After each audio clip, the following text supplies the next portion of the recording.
Okay, so we started off with perfect and imperfect markets. Okay, and it was just basically a reminder.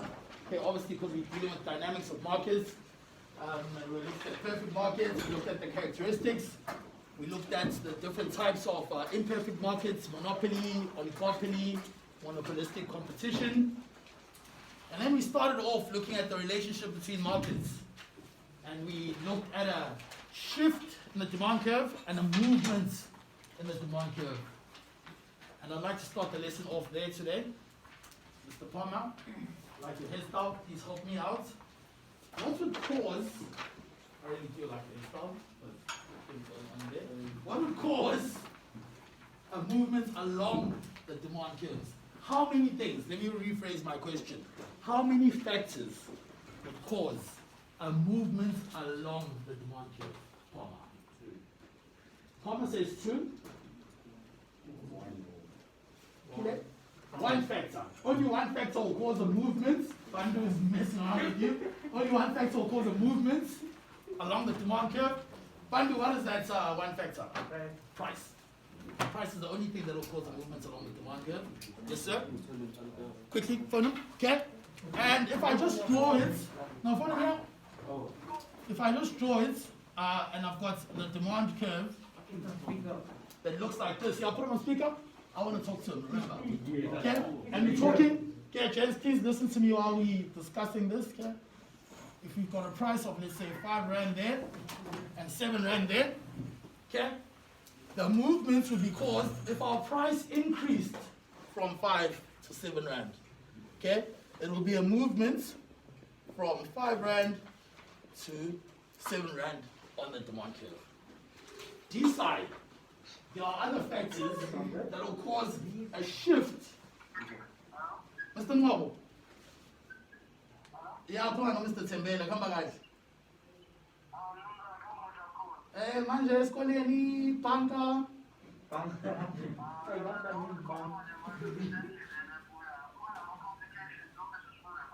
Oh, okay, no, that's perfect. No, basic check, obviously, worrying. We'll be right here. Bye-bye. Okay, so let's carry on. Yes, sir. So remember, put the chat soon.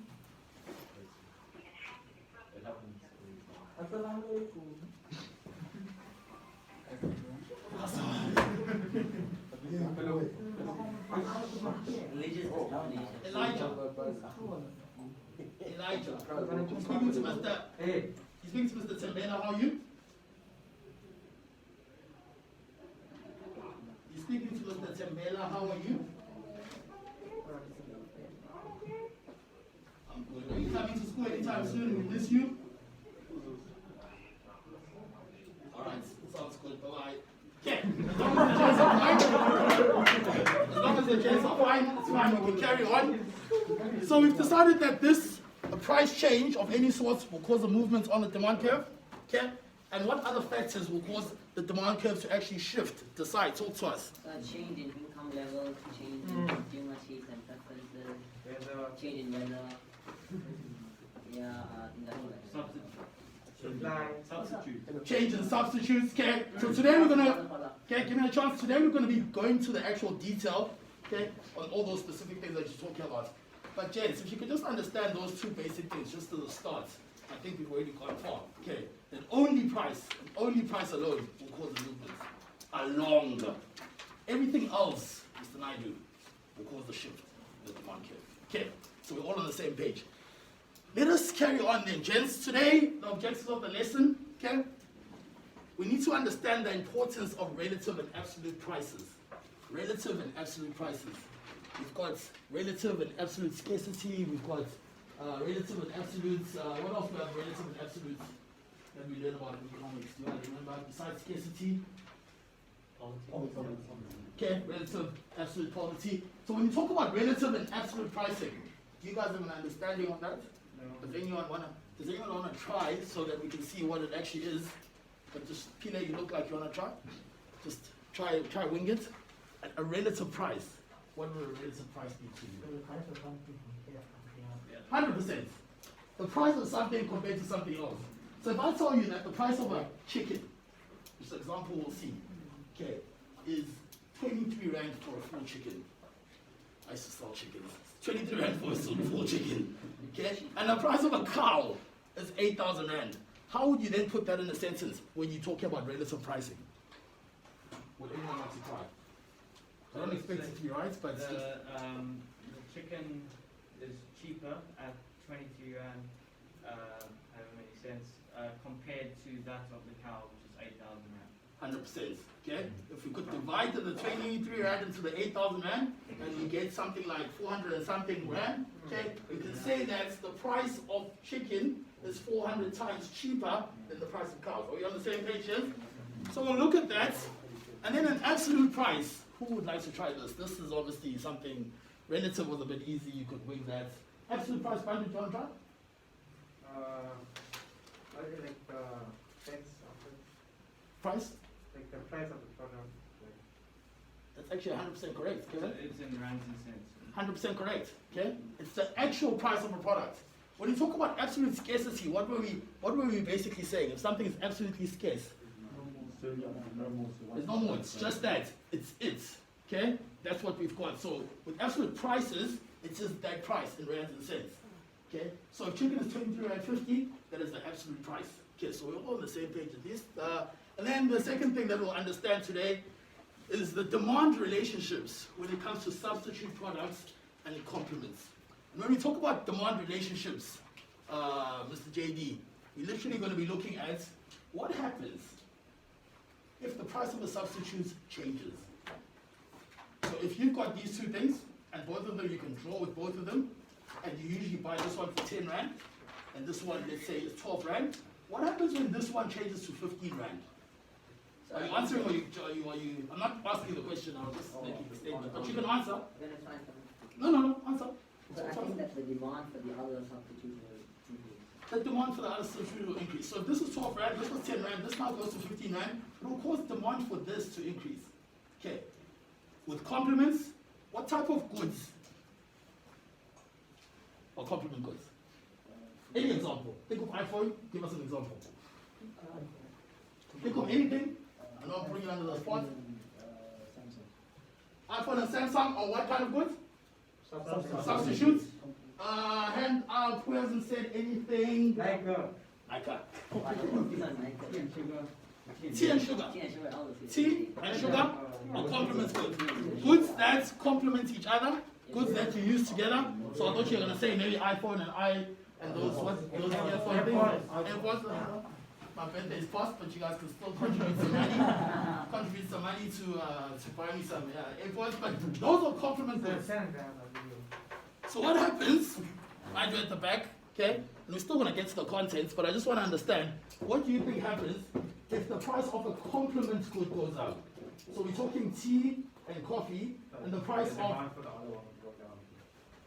the other one will go down. Because you use them together, okay? So if the price of one goes up, you might not use the other one so much because the price of the one is going up. Yes, Mr. Pirate. So like, what would you call it? Like, say if you have a substitute product, right? But the main product, like, say if you have Albany bread now, then you have like the other types of bread, like whatever other bread they have. Like, say like Albany is like a big manufacturer of bread, like compared to iPhone and the other like cell phone companies, right? So what would you call it so what would you call it if this product of a complementary thing, I mean, not complementary, substitute product is like dominates the market. So like Albany will dominate the market for bread, but if they increase it, people will still want to buy Albany because they don't have. Okay, the side touched on it slightly yesterday, elasticity. Yeah, and I said he was getting a bit excited, we will get to it. But some types of goods, regardless of what you do to the price, people will still demand that good. The example that you gave obviously was a bit weak, but a good example, Bandu, would be salt. Like what happens, and maybe just ask your parents tonight, that mom, dad, what would happen if the price of salt that currently costs 24 rand for 1 kg goes up to 240 rand for 1 kg? Did I give you the example of cigarettes? No. Okay, so I'm going to share something. Maybe we should pause the video while sharing this. Okay, cigarettes, a box No, it's 300 bucks. Okay? More than 300. So it's like 1,000 on the cost. I'm the smoker. Let me give you the stats. So I can give you the stats too, sir. Week 1 of COVID. Week 1 of COVID, I went to bought cigarettes. Underground markets, black markets. Not black as in. What's the definition of a black market? So when supply is limited, that means black markets are formed to sell the good at a higher price. That's the one, that's the one. The important thing there is that the suppliers are limiting, okay, and then it forms black markets outside. Because then people get the product and start selling them at excessive prices. So what happened was they limited cigarettes. They didn't tell us that they're not going to bring back cigarettes, because if they told us, we would have been bought enough in the first place. Okay, but they didn't tell us. They limited the supply, and then they created a black market. Okay, first week of COVID, I bought cigarettes, 30 rand a pack. Second week of COVID, same pack of cigarettes, Carvela, by the way. Okay. Which probably cost like 18 rand. I'm used to it now. Okay, it was then 50 rand in the second week, so I still bought it. Okay, because cravings. Third week, okay, I go to the same place, same guy, 70 rand a box. Then I start complaining, "Aye, Bama, no, it's a bit too much." Fourth week, I'm not lying to you, 100 rand a box. That's when I stopped. So at least you're not buying patents. So. That's when I stopped, and then I went to a weaker brand. So from Capella, I went to D2. D2. Yeah. So I bought a carton of D2, and this is the last comment, for, it was 700 rand. So it's about, there's 10 in the carton. So yeah, it's about 70 rand a box. Hectic stuff. But anyway, we will look at that. Can everyone please turn to page 5? Page 5, 1.1, relative prices. Okay, the formation of prices is what we're going to start looking at. Alright, Tom's, please can you help us read? Formation of prices. Yeah, relative prices, thanks. The price of one good compared with another. Consumers and businesses always compare prices in their search for the best deal. Formation of 1.1. Page 5? Sorry. 1.1, Yeah. sorry, yes. The prices of goods and services increase over time. This is called inflation. Inflation is caused by many factors, e.g. higher wages to workers, increased fuel and electricity prices. The prices of goods and services is determined by the interaction of supply and demand. Supply and demand, the market supply and demand obviously determine how much the price is going to be. The definition of inflation there is very weak again. What is the actual definition of inflation? Anybody? Does anyone have an idea? Just the rough idea of what inflation is. Yes, RTGP. The increase of the average price of the goods over time. 100%. It has to be over a certain period of time. Okay, the songs go up to 8 rand tomorrow, and then the next day or next week they're back to normal price. Okay, that is not inflation. If jobs next month go to 8 rand, then the following month 8 rand 50, then the following month 9 rand. That is a general increase in the price level over a period of time. That is inflation. Okay, so the points that are made there is that the causes or the factors of inflation could be high wages to workers, increase in fuel, and electricity prices. Let's just look at the fuel and electricity prices. How can fuel and electricity pricing increasing cause inflation in general? Okay, well, So first, like, of all the fuel prices, that's going to cost more. So trucks bringing food to factories is going to cost more, which means the factories are going to have to make a higher markup on their goods, which is going to make the goods at the end be, cost more. 100%. So let's say it's simple, like fuel and electricity are needed to produce almost everything else.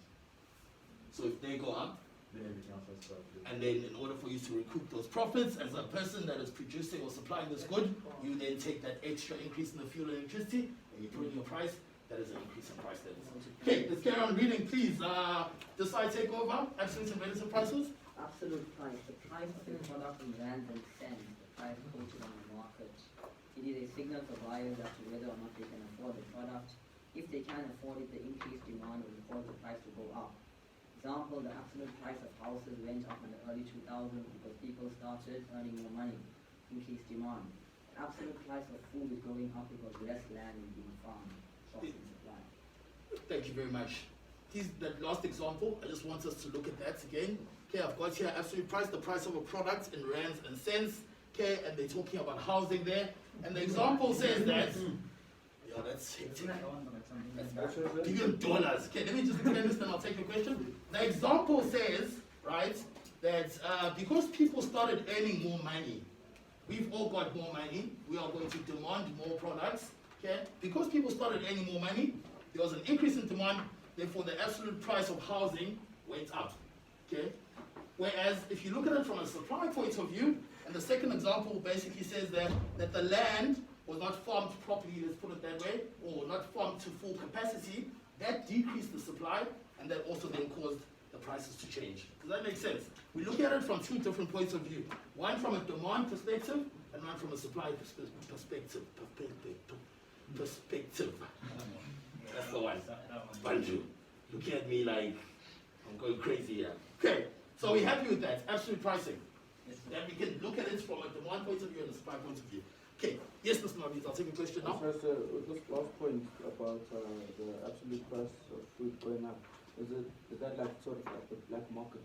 So not a black market, but if this was a farm, and we usually farm the whole classroom, and we make R1 million a year, okay? And then in the next year, something happened to half of the classroom, so now we cannot farm using the whole classroom. So now we're only farming this amount, okay? What has happened? We used to have so many goods in the market. Now we've actually decreased the supply of goods in the market, and that then changes the demand or causes the demand to change. Okay, so not black. So this black markets is more. Help me. We almost say like black market, the supply is there, but we are restricted. No, this can't be done. Are you serious? What? That's like 5 minutes. Wait, so I just want to hear this point. So black market, you could almost say that the supply is there, but the government, whoever is restricting it, so we know that it's there. Where this one, There's no supply. So they're not even restricting. So black market is always relative, and you say this to this, and then it's all this, nothing. This would be an absolute 100%. Okay, thank you, James.